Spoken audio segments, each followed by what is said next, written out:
Antavattu phalam tesham tad bhavati alpamedasam devan deva yajo yanti mad bhakta yanti mamapi.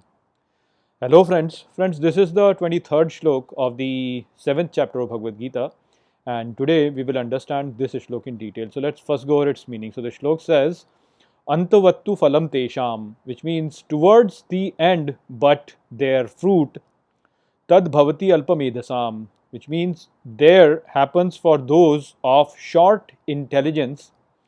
Devan deva yajo yanti, which means worshipper of the devas reach the devas. Mad bhakta yanti mamapi, which means my devotees reach me too. So in this shlok, Sri Krishna is concluding the entire idea that he has presented in the previous few shloks, and what he says to Arjun over here is that those who worship the devas, they are and they do not really keep me in mind. The fruits that they get, they are all temporary. Eventually, they end, and those who keep me in mind, they attain whatever they desired from the devas, but they also attain me. So over here it becomes clear how the idea that we have discussed in the previous shlok is being concluded. So in many of the traditions it has been said that you should only worship one god, you should only worship one god, you should only worship one god, and you should not really worship any other god.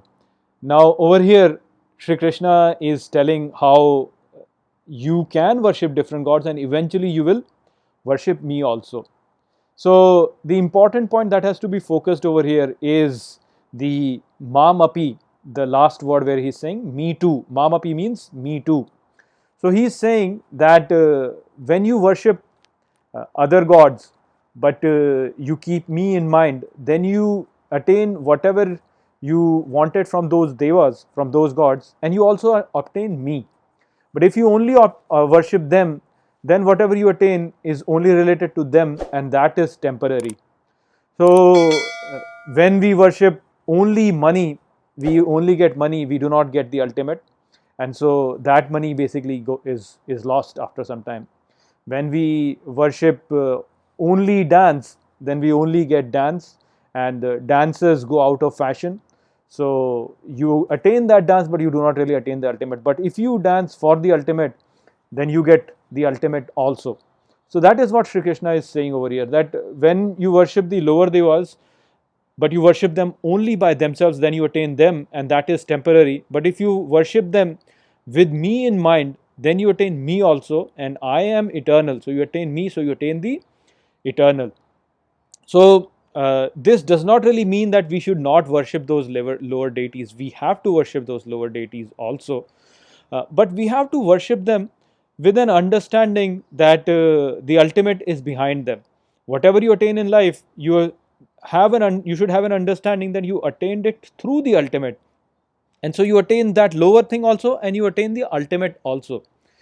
You know, in psychology there are these 5 different levels of attainments, that is known as the Maslow's hierarchy. And in those hierarchies it has been said that there are 5 different levels, with the lowest level being the physical requirements such as food, shelter and clothes and things like that, and the highest level is the self realization.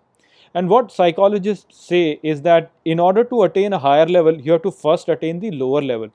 So you have to first attain the lower level of physical requirements, then only you can go to the higher level, which is safety and security. Then you can attain, when you attain safety, security, then you can go to the higher level of love and things, and then you can go to a higher level of respect and things, and then you can go to the higher level of self realization. But if you have not attained the lower level, you cannot really attain the higher level.